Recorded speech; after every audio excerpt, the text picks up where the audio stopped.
I am hitting record. There we go. I Thank you, just Molly. got it. Yeah, thank you, Yep. Molly. I figured you did that. Okay. Hello, everyone, and welcome to our fifth and last tribal drought webinar for the year. My name is Stefan Tangen. I'm a tribal resilience liaison for the North Central region. I work directly for the Great Plains Tribal Water Alliance.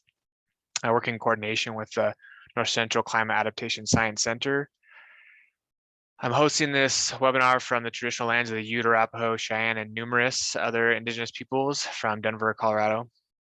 The Great Plains Tribal Water Alliance, whom I work for, is a nonprofit intertribal organization, and they serve as an advisory board to the Great Plains Tribal Chairmen's Association on all matters related to technical and policy issues regarding the water resources of member tribal nations. If you want to learn more about the Water Alliance or the Climate Adaptation Science Center, I'll plug some links into the chat here in a moment. The goal of this monthly webinar is to provide information, tools, and resources for tribal resource managers to use in addressing climate change. In this webinar series, we're focusing on drought and trying to bring resources to you about regional and local impacts, resources for addressing drought, information that is useful both near and long term. And today we have folks from NOAA, NIDIS, and from South Dakota State University. We also highly encourage your participation throughout the webinar. If you have questions or feedback about the information, please share via the chat box, or you can take yourself off mute, as I mentioned. Definitely at the end of the presentation is usually the best way, although some speakers may encourage input during their presentation, and they'll probably speak up and let you know. Just a couple tips to get the most out of the webinar. It's really helpful to turn off your emails or silence your phone. Try to remove distractions so you can get the most out of the content. And two, actively engage in the presentation so we can ask questions or give feedback, make comments in the chat. It's a good way to actively engage. I know we've been in COVID restrictions for quite a while, and most folks are used to this, but it's also easy to default into multitask mode and can make it difficult to plug into the material. So those are just a couple tips. This webinar series has been a collaboration with several organizations. From NOAA's National Integrated Drought Information System, or NIDIS, we have Britt Parker, Molly Wollison, and Crystal Stiles. At the USDA Climate Hub, Danelle Peck, and Doug Kluck from NOAA's National Center for Environmental Information. And now I'm going to introduce our first speaker, Dr. Crystal Stiles from NIDIS. For the past 7 years, Crystal was an applied climatologist from the High Plains Regional Climate Center at the University of Nebraska-Lincoln. She directed both the stakeholder and tribal engagement programs there. She also worked on projects with the National Drought Mitigation Center. Crystal received her PhD in Natural Resource Sciences with a specialization in climate assessment and impacts from UNL. Crystal, go ahead and share your screen now.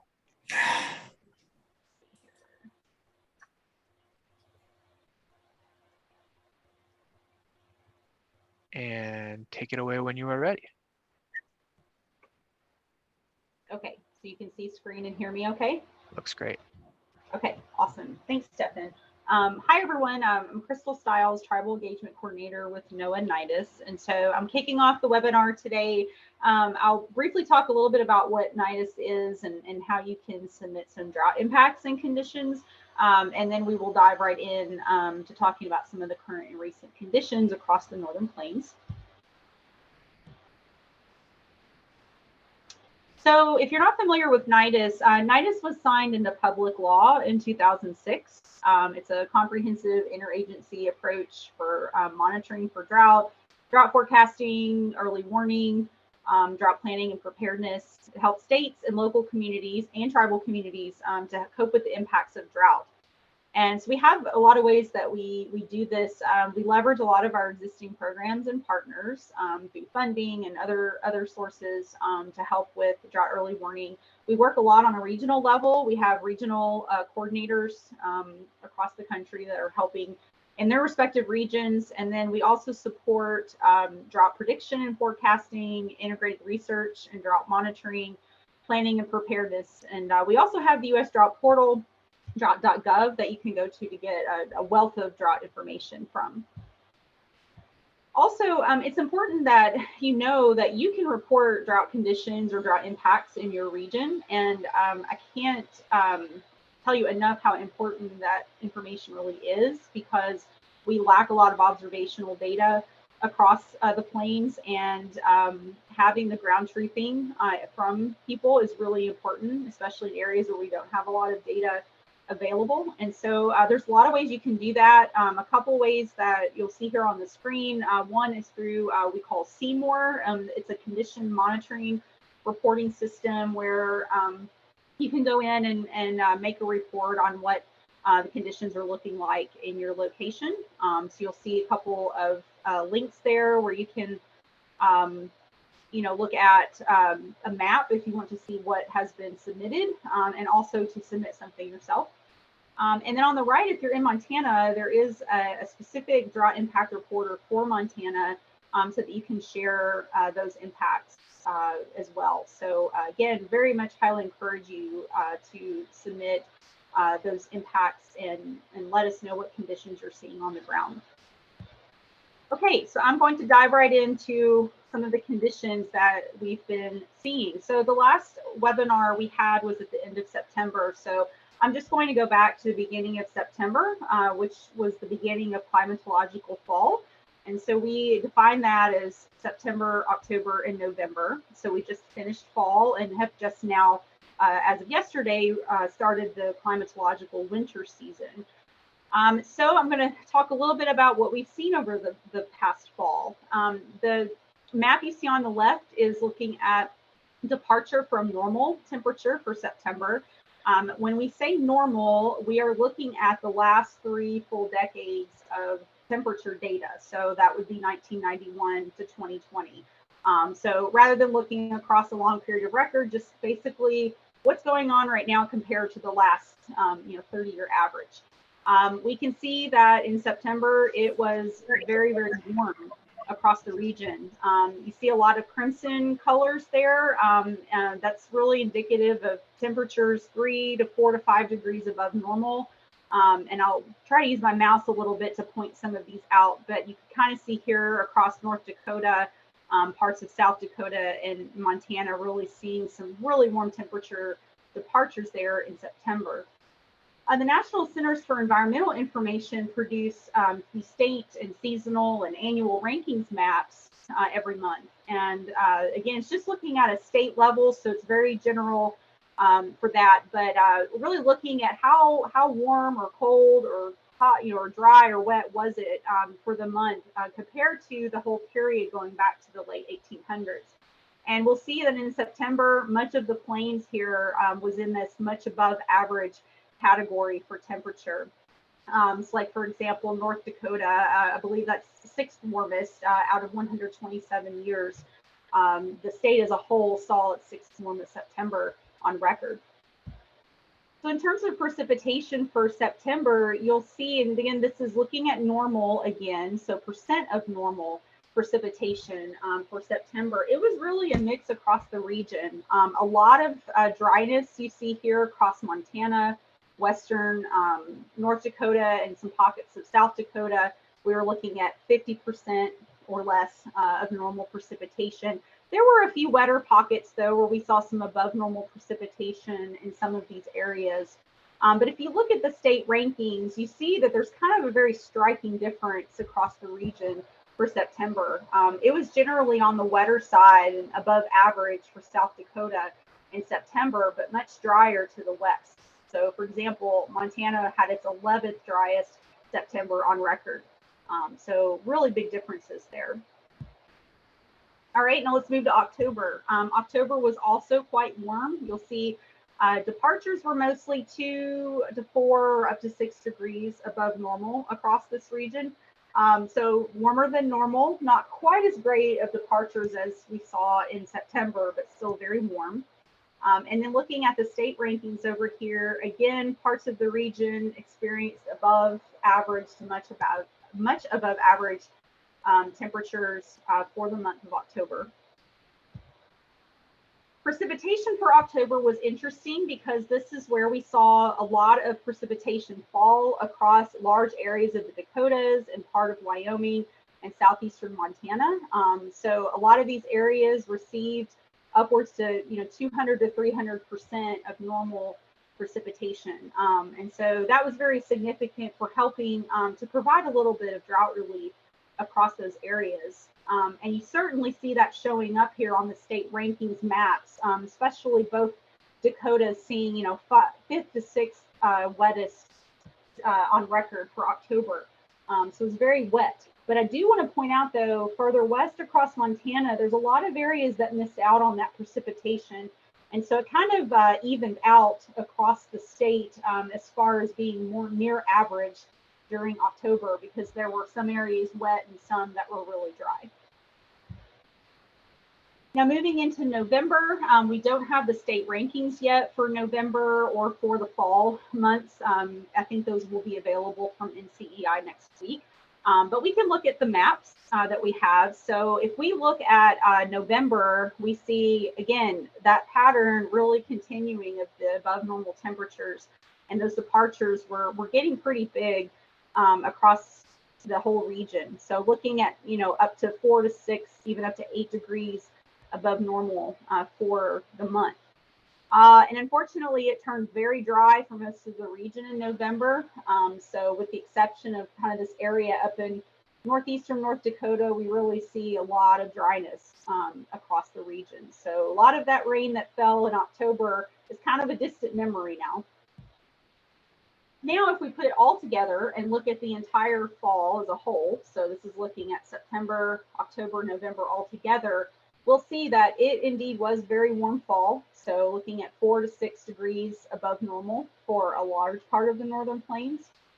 If you look at precipitation, you see a pretty stark contrast here. So again, these wetter regions, areas that received a lot of rain in October are really showing up on the fall map, but it really does mask a lot of the recent dryness that we've seen in November. But if you look farther west, again, across a good part of Montana, these are areas that did not receive rains very much in the fall. And so they really ended the season with very, very dry conditions. So it's probably no surprise with all the recent dryness and the warmth that we're not really seeing a lot of snow out in the mountains or on the plains right now.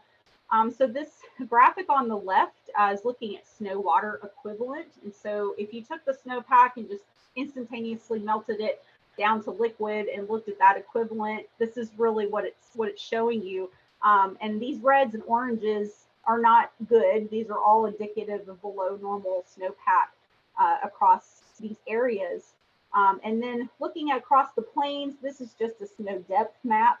So just really to just show you where snow is on the ground. Not in very many places. In fact, just from yesterday, I was looking at this particular graphic, and some of the snow up in northeastern North Dakota has melted since yesterday. So it's really pretty bare across this region. I will say with the caveat that it's very early in the snowpack season. There's plenty of time, winter and spring, for us to see snowpack building in the mountains or across the plains. So it's not uncommon to see a slow start and then to end up above normal at the end of the season. So just keep that in mind, but we've not gotten off to a very good start. Okay, so now I'll move more into regional drought conditions. And so on the left here, this map is looking at the U.S. Drought Monitor. And if you're not familiar with this product, it's produced weekly. So it just came out this morning, actually. And it's really looking at a very wide range of indicators and indices of drought, and also some ground truthing and impact data that goes into it to really try to show a large scale depiction of what the drought conditions are looking like across the landscape. And it's produced every week. And so this particular map, I just wanted to point out that you can find this one at our tribal page on drought.gov. Because what's unique about it is you'll see that tribal lands are overlaid on the map. So hopefully that helps you to look at it that way. So if we look at this map, this is for this week, we're seeing that a large portion of the northern plains are experiencing some drought or abnormal dryness, which is the yellow that you see. I will point out that some of these yellow areas that you're seeing are areas that were in drought earlier in the fall, but some of those rains in October kind of helped to bring them out of those categories. And so now we're just seeing these abnormally dry conditions. But a lot of tribal lands that are still dealing with drought right now. The product on the right is produced by the National Drought Mitigation Center as a supplement to the Drought Monitor. And it looks at, you can pick a time range to really look at how have the conditions changed over time. And so I chose to look at basically the last 3 months or last 12 weeks. And all these greens you're seeing across the Dakotas, these are class improvements. So seeing a lot of improvement in conditions on the Drought Monitor over the course of the fall. But again, as you go farther west toward Montana, we're seeing not as much change or improvement, and even some degradation that has occurred where drought conditions have worsened throughout the fall in parts of north central Montana. Now, there's a product that the Drought Center just recently started, I believe back in the summer, that I wanted to make sure you're aware of. They are now producing the Drought Monitor for specific reservations. And you can, as far as I know, all reservations, I believe, are available on their site here at droughtmonitor.unl.edu. You can get those through the map archive page. I did pick out a few. These are the ones I picked out are based on people who signed up for the webinar. So I'm trying to represent some of you that are on the webinar. But wanted to point out, you know, kind of what conditions have really been like over the last season or so. So looking at the Standing Rock Reservation, wanted to point out that 3 months ago, which was end of August, over a quarter of the reservation was in this D3 or extreme drought category. But we've since seen that eradicated. And so now, and in fact, there's not even any part of the reservation, even in D2 or the severe drought anymore. And so there was a lot of improvement. But what's interesting to note, though, is that if you look at just the last week, you'll notice that this area in moderate drought has really ramped up, and a large portion of the reservation this week was put in this D1. So what that's telling us is that we had a lot of rain back in October, helped improve conditions, but more recently in the past month, all this warmth and dryness, we're starting to see those drought conditions worsening again. For the Rosebud Reservation, is looking actually pretty good. And so this is an area that's not been quite as impacted. Was dealing with moderate drought about 3 months ago for most of the reservation, but now we're seeing the entire reservation is in this D0 or abnormally dry category. So kind of in that, you know, coming out of the drought category. For the Yankton Reservation, we've seen a lot of change where 3 months ago they were in the D2 to D3 categories, but now the reservation is entirely within the moderate drought or D1. So we've seen some improvement there.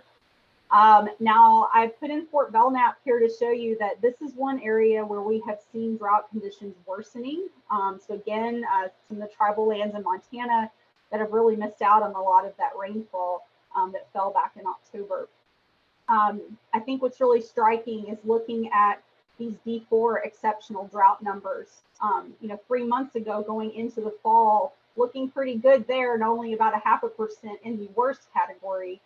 But then it really ramped up and almost the entire reservation is now experiencing the worst drought category that there is. So that is definitely not good. And then a couple more just to show you, the Fort Peck Reservation has seen a little bit of improvement in terms of the intensity of drought. So a lot of this, more of the reservation was in D4 3 months ago, but that's really decreased quite a bit to about 36% of the reservation.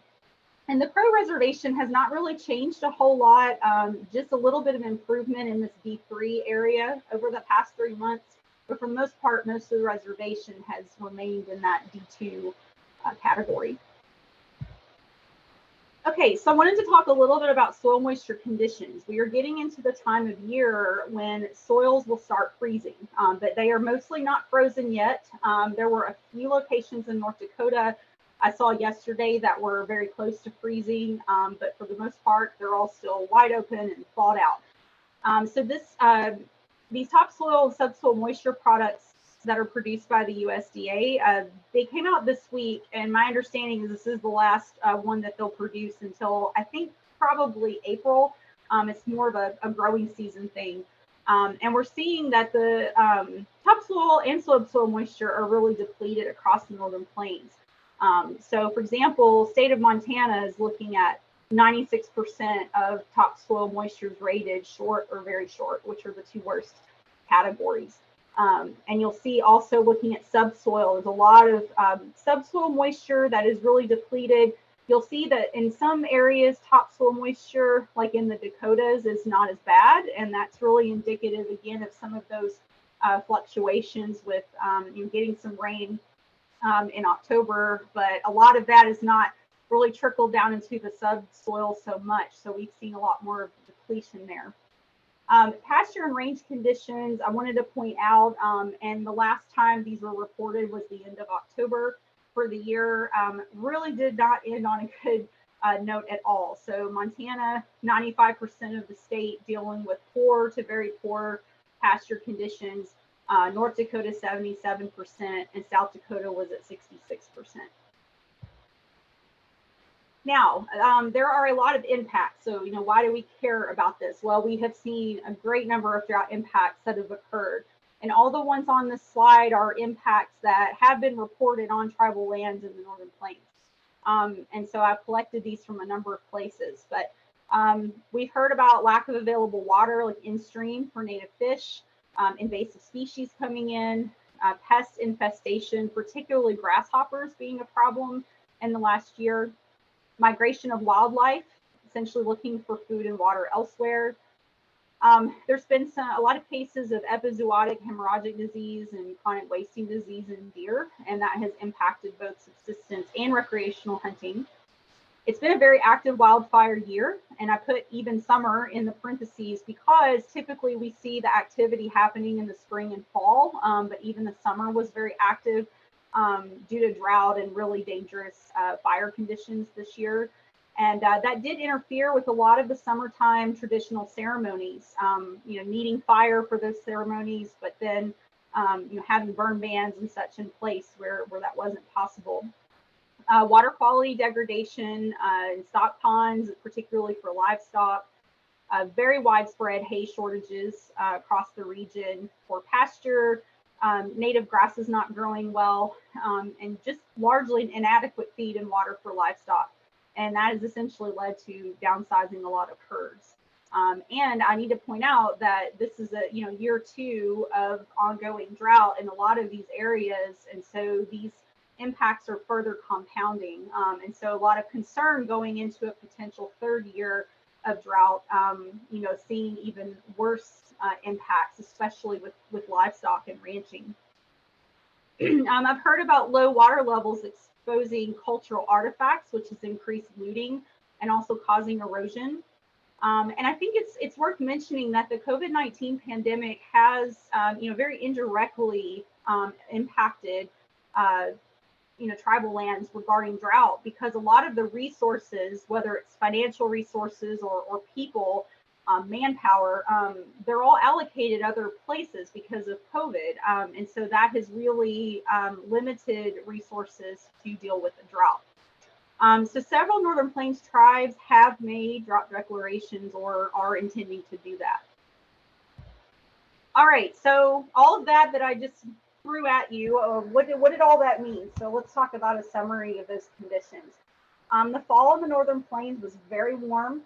We did see a mix of above and below normal precipitation, although I think it's important to point out that a lot of the areas that did receive a lot of that rain in October, it did help make up some of the deficit of the precipitation and replenish some stock ponds and other water sources and helped a little bit with soil moisture recharge.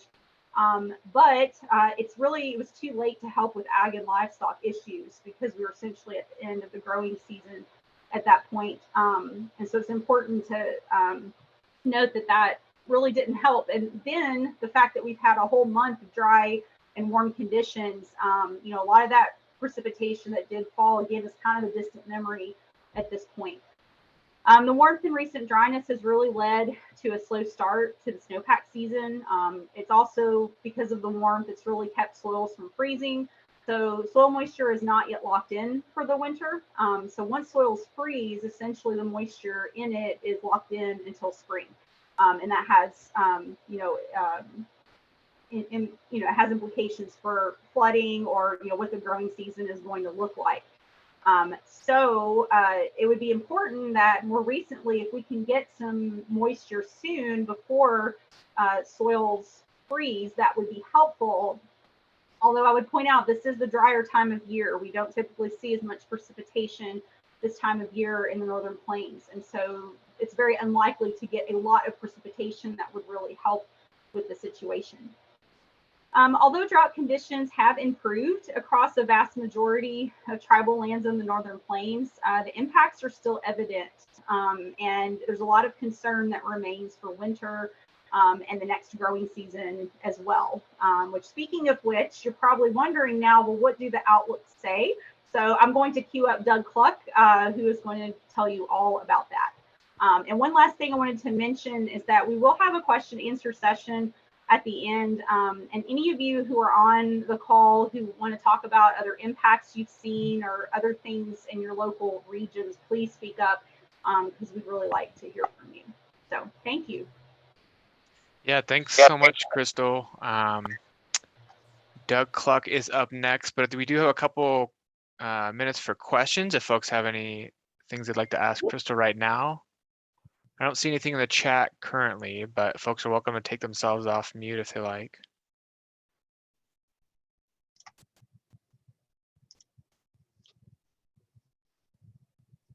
Hi, Crystal. This is Doug Krogos. I just wanted to say thank you for that information that you gave, and that I'm sorry I'm late, and I know there's a lot of other people on the line. Some of the information that you talked about with tribal, wait, hold on, let me turn this down. Sorry. That you talked about is really good information, and if you don't mind, I'm going to share this. I'm going to share this with some of my tribal council that are new. They were wanting some of this information that you talked about today to probably be given to them by me, but I think with you and Doug, and thank you, Stefan, too, with this information, I am just forewarning you guys that this is going to go in front of my tribal council probably next week. So, so thank you for the information. I don't have any specific questions right now, but I will at the end of the at the end of the presentation. But one question I do have is, Mr. Kluck, who did your hair? You need to fire that person. All right. Anyway, you guys have a good time. Thank you very much. Thanks, Stefan, and I'll get off now and let you guys finish. Thanks, Doug. Yeah, and Doug made a good point about sharing this out. So we're recording this, and we'll send the link to our YouTube channel where it lives here shortly, and that way folks can look at it later if they came late, or share it with other folks that might be interested. All right, our next speaker is Doug Kluck, who is the Central Region Climate Services Director for NOAA. Doug is from Nebraska, but has lived in Kansas City since 2000. And we can see your screen, Doug. It looks good whenever you're ready. Yeah. Can you actually see my hair? Oh, yeah. Ah, damn. All right. I'm getting my hair cut on Saturday night. So, Doug, maybe I'll send you a picture Saturday evening. Is that okay? Yes, sir. Send it. I would appreciate that very much. All right. I hope to remember, although weekends are not very work related. I'll just tell you that right now. And you're a lot of work for me, Doug. So on we go. Northern Plains Regional Outlook. Thank you very much, Crystal, for the lead into all of this business. Like Crystal did, I'm going to throw a bunch of words at you, and then I'm going to show you pretty things. So hang with me. Yeah, she said it's dry mostly. It's not going to turn out right now. It doesn't look like things are going to turn out so well for next year. As we all know, fall and winter are major recharge seasons. In other words, recharging the soil column, getting things ready for the next growing season. We're not seeing that rebound. And you can see that actually, if you go to the Army Corps of Engineers, sort of like predictions and where we are compared to normal, their webpage, and I should put that on here because it's really good information.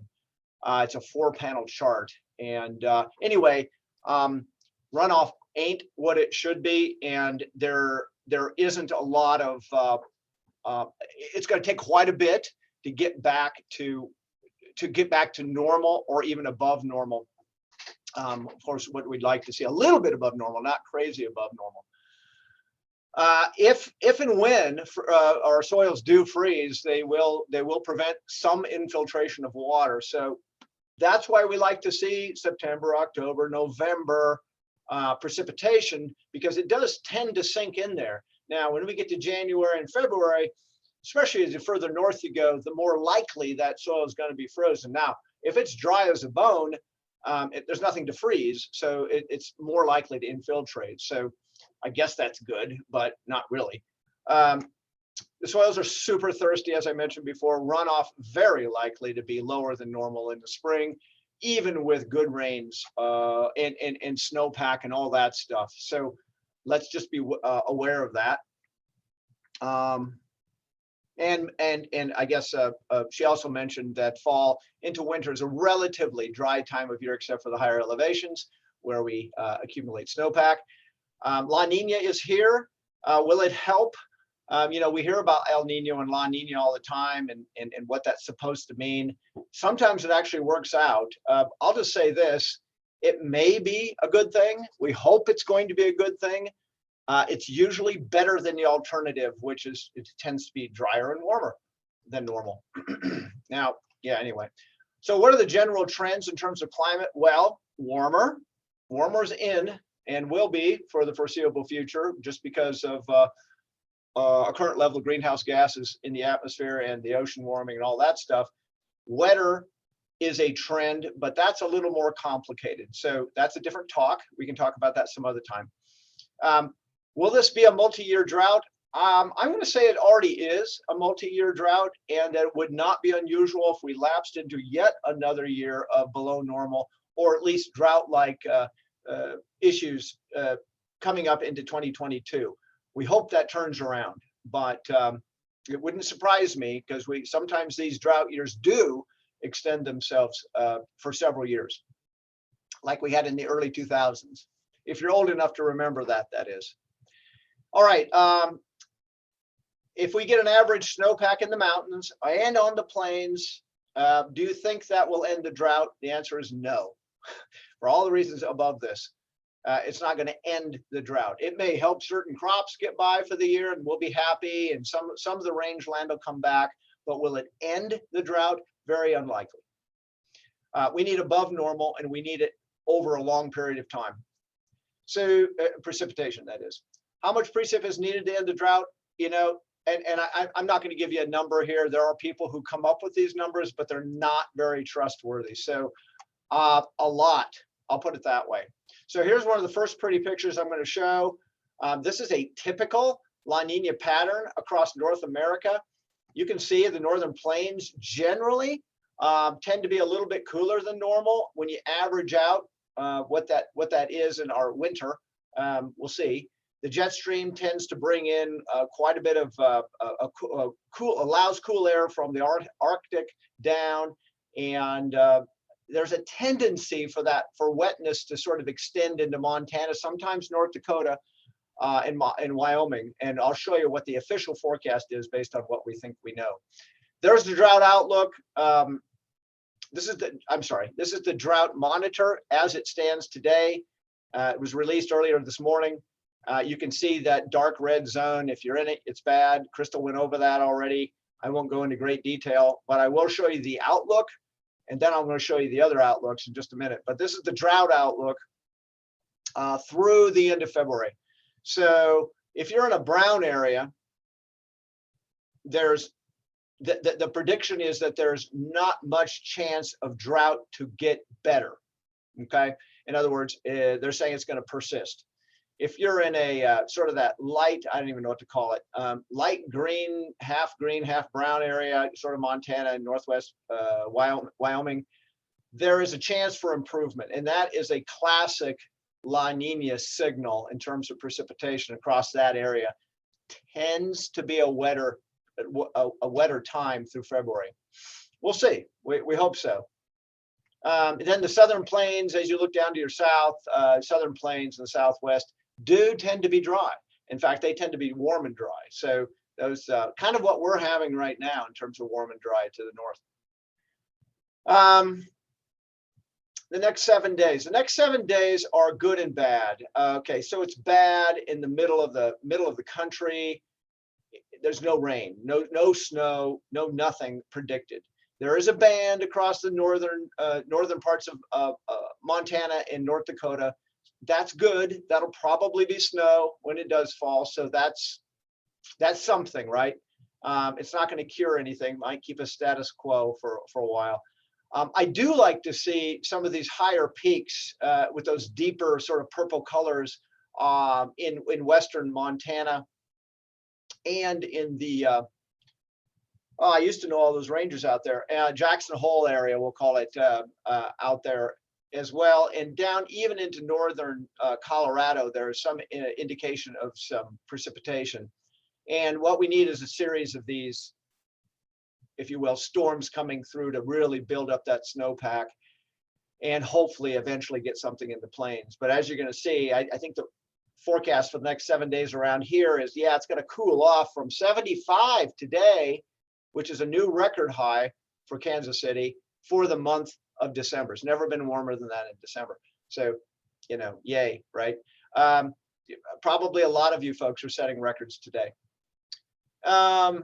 It's not really going to get that much cooler. It might get down to normal, but that doesn't say much. So here's the 8 to 14 days. So week 2, December 9th to the 15th. So not this week, not the next 7 days, but the 7 days following that. This is more or less the outlook. And for most of if you look at the Missouri Basin, for example, you'll see that it's for above normal. We're leaning towards above normal in terms of temperatures, almost the entire basin. Now it gets stronger, or let's just say the anomaly towards warm is stronger as you go to the south. But that's we don't want to. Honestly, you may want to say it's more comfortable if it's warmer, but the ecosystems don't behave well unless we get some cold air in here. It'll knock back invasives. It'll slow down diseases, certain diseases, and all kinds of good stuff. So cold air has its purpose. The precipitation outlook is a little better. You see that big green area off to the west, and that's almost, you know, the western half of the Missouri Basin and such, the mountains, in other words. There's a pretty good chance of being above normal, and that's maybe this map was sort of the start of something good. So this is week 2. It shows that precip off to the west, sort of dry across the southern plains, and this is what we're going to expect. This is a typical La Nina picture right here for week 2, if you will, sort of above normal there and above normal in the Great Lakes and Ohio Basin, and sort of below normal in between. All right, so that's week 2. Let's go on to the whole month of December, looking at if you cobbled it all together and come out with the averages. Southern part of the U.S. dry. I'm sorry, warm. Well, warm and dry for the most part. Well above normal across the south and the southern part of the high plains, northern plains. Equal chances, we call that, for the northern plains, Montana, North Dakota, most of South Dakota, and that's just equal chances of above, below, and near normal. Sort of means that we're not sure if it's going to go one way or the other. Could go cool, could go a little warm, could be right near average. Precip though is good. It shows that above normal signature up there again. Again, cross your fingers in the upper in the mountains and some of the higher elevations. So that's good. Again, this equal chances thing for the month of December in the most of the basin, and below normal as you go to the southern plains and south, as we said earlier. And then as we move into, we'll just call it the winter, December, January, February. The winter season, this is a classic La Nina signature as well. There's that below normal temperature sneaking all the way into South Dakota, all the way to the West Coast. And then the southern part of the basin again being tilting towards being above normal in terms of temperatures. Now, one thing to remember about these seasonal outlooks is that every day is not going to be below normal, okay? Or every day is not going to be above normal. It's going to be this, you know, it's highly variable in the plains. We slosh back to warm and then cold, then warm and then cold.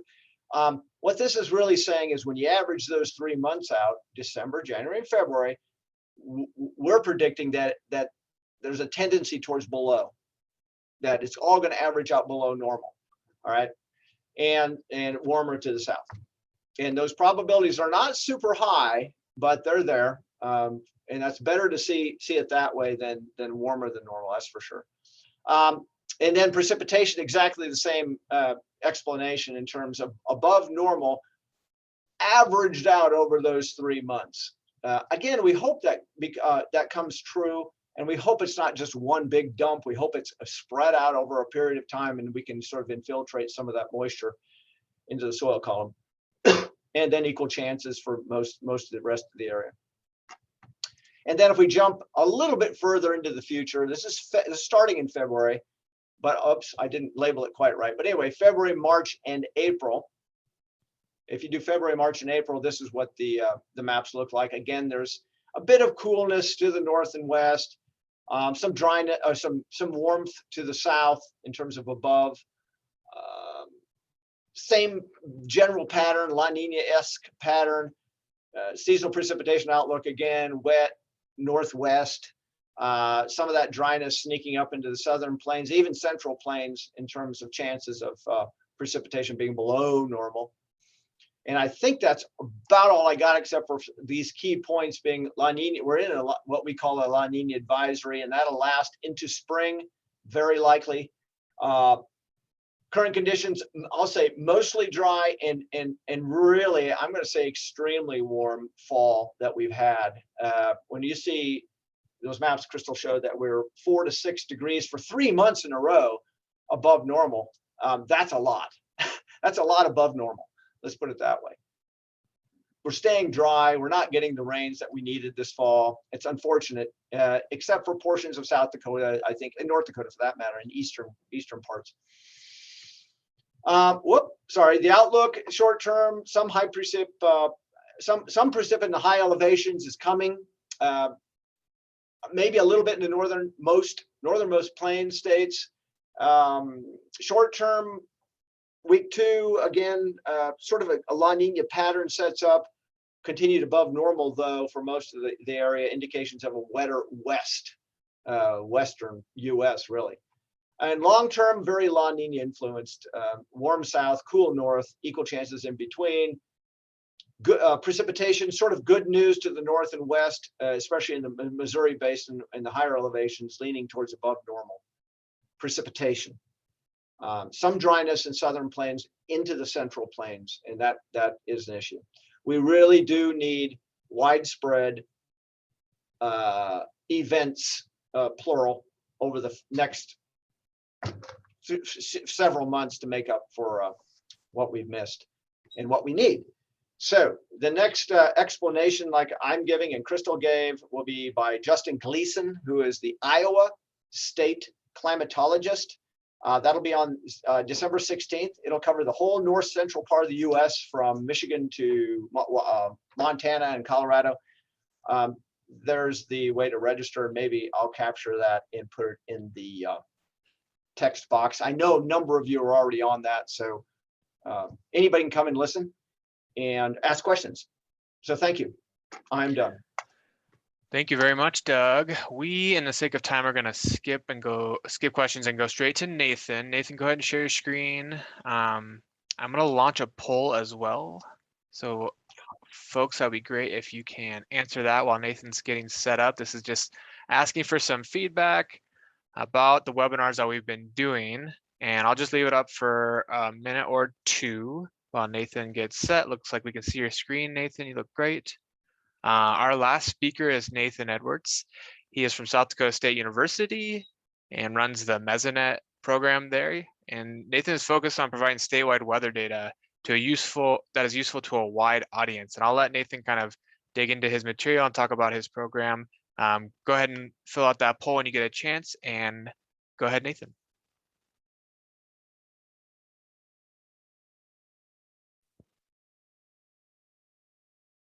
We cannot hear you though, so you may have to come off mute if you are on mute.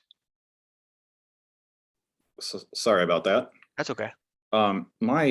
I don't know. I messed up my slides. They're auto advancing on me. So if I'm jumping back and forth, I apologize. So first of all, I wanted to recognize, we've been working with several organizations to improve monitoring on several of the reservations. And so I just wanted to recognize those folks. Reno Red Cloud, he just secured a grant to get a station. It'll be the first Mesonet station there. So anyway, moving along here, what is a Mesonet? For those that are not familiar with a Mesonet, what a Mesonet is short for mesoscale network. That is just a fancy way of saying that we're looking at weather that's on a finer scale than like what you see with like airport stations.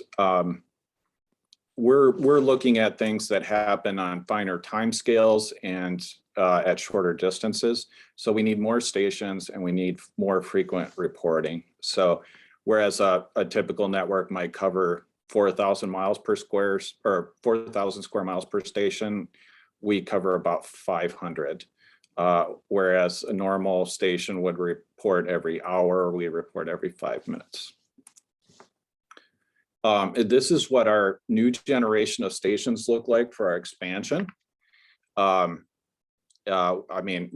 lots of sensors there, but I'll just say that the focus besides basic weather is on snow and on soil. I'll get into that in a little bit here. So anyways, this is part of a larger South Dakota. The South Dakota Mesonet is one of 5 Mesonets that are participating in this expansion and densification program. You can see this colored area is the portions that are involved in that effort. This is based on, this is everything in the plains, which is plains is below 5,500 feet in elevation. Everything in the plains that drains in to the Missouri upstream of Sioux City. So anyways, the idea is get more stations near, like every acre in this whole thing will be within 20 miles of the station. We want to get more data types, like things like snow and soil. And we want to get better data because better data makes for better forecasts. Now, this is, if you look at this previous map, if you look at where South Dakota lies, like the green and, like the colored areas here, you can kind of see how that is broken down in this map by cell. We got these little pink squares here. That is, we're going to get one station put in every single one of these upgraded stations that can do soil and snow and all that kind of thing. And that's as part of this project. One thing I do want to point out is, I know to this audience, well, one omission here that is obvious is Lake Traverse, and then also the Black Hills, which is, those are areas that are not within the scope of this particular expansion product or project, but are definitely part of what we want to see improved going forward. This is our upgrade plan. I won't go into this in great detail, but these 2020 stations, actually this is off of fiscal year. These stations will be completed. Actually a few of them are already completed on the left here. The 2021 stations are those are tentatively planned for next year. So I said before that more data and better data makes for better products. What does that mean? So like, I don't, you might have seen a map, or I mean, a graph like this one on the left, like where it shows river stages, you know, where they project, where it has been and where they project it to go. These projections are based on how deep the snow is in the watershed that feeds this particular point on the river. It's based on how saturated the soil is. It's based on how much precipitation has fallen. It also is based on things like temperature, humidity, solar radiation, and wind that affect how the snowpack melts off or evaporates. So oh,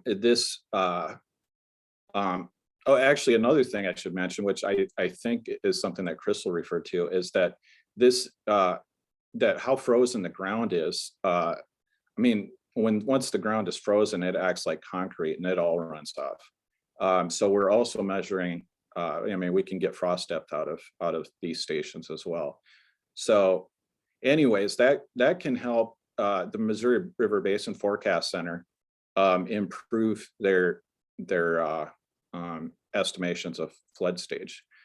In the middle map here, we have, this is a snow depth product. This was from March of 19. This particular incident, I'll talk a little bit about more in the next slide, but this will allow us to we're going to be measuring snow depth at every one of these stations, as well as liquid equivalent of precipitation, of snowfall. So, and then the final one is we're really aiming to be able to bring improvements to the drought monitor.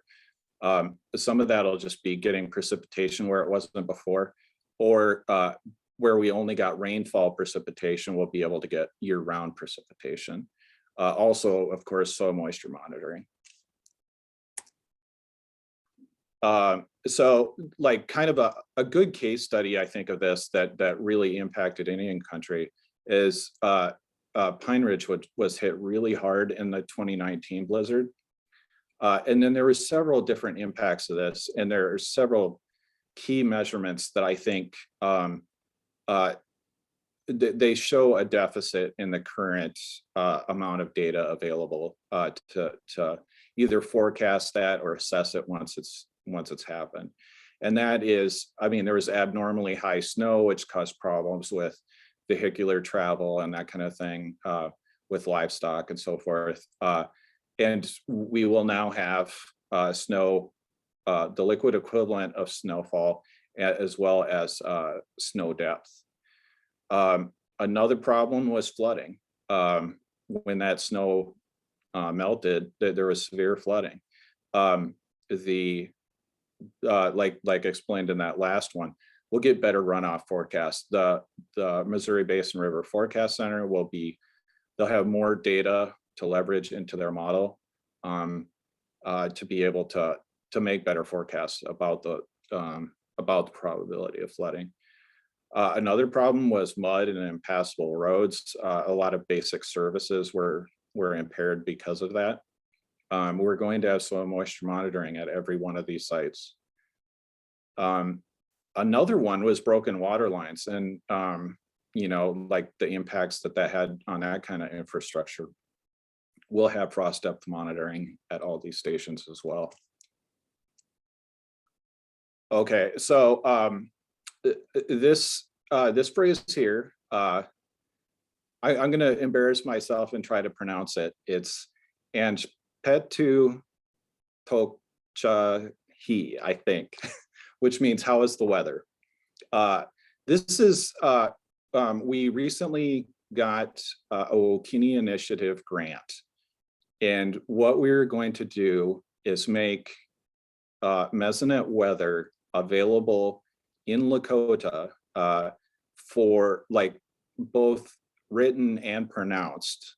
So you can click on it and hear it pronounced by a native speaker. And then, so all of our current weather pages will include that information. And so I normally don't like to talk about stuff before we've, actually got it through the ringer, but and it's, it's going to take a few times to try to get this right, but I'm really excited about it, and I wanted to share that. So any questions? This is how to get a hold of me. I would encourage you to like log on to our website, and you can see where we've got data at, and there's more stations going up all this time. Like I said, we'll have 153 in a few years here. So we're currently at 34. So, and I know not everybody here is from South Dakota. If you have questions about the other states, we're all working pretty closely together. So I can probably answer some of those questions. If not, I can point you in the right direction. The other thing I wanted to do too is Doug had a lot to do with getting this initiative going in the first place. And so he deserves a lot of credit for that.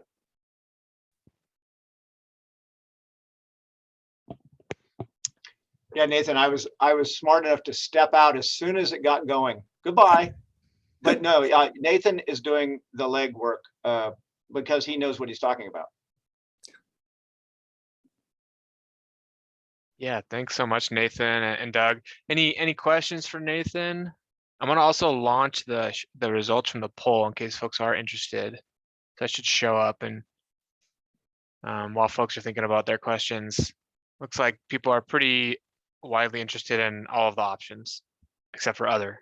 So maybe that's a good thing, because it feels like most of the webinars we did, we've been highlighting all three of these things: examples, how tribal nations are addressing drought, impacts of drought on tribal resources, and also the conditions and the outlooks. I think we need a poll on which presenter had the best haircut. Oh yeah. Looks like there's a question from Alan for you, Nathan. Are all those new stations funded by the Corps?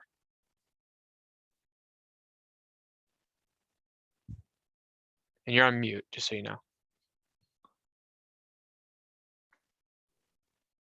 So on existing stations, they're funding the upgrade of those stations. And then for the new stations, they're funding the installation of them. Great, thank you. It sounded like Doug Krogos might have some feedback on your pronunciation. No, I know it's good. It's I am not a fluent speaker by no means, but the meaning definitely is there, and I think that I don't know how many fluent speakers are going to look at that anyway and be able to say, hey, that's not right. So I don't want to be any sort of fluent speaker that's going to correct any misspellings, or because there's different interpretations, and if it's spelled a different way, it could mean something different. But if the way it's spelled is the way you would pronounce it if you're non-native, and I don't think they'd even know what it is anyway if they did. But I think a native speaker would be able to say, okay, I see what they're trying to say. So just leave it. It's all good. Crystal, all right. Behave. Don't bother me. I'm trying to learn too. Yeah, I figure what I'm trying to do is take a stab at things and make the mistakes and then learn from them, because actually I think that's a pretty important part of this. I mean, one thing is how much of everyday language revolves around weather. It's quite a lot, and I think trying to be able to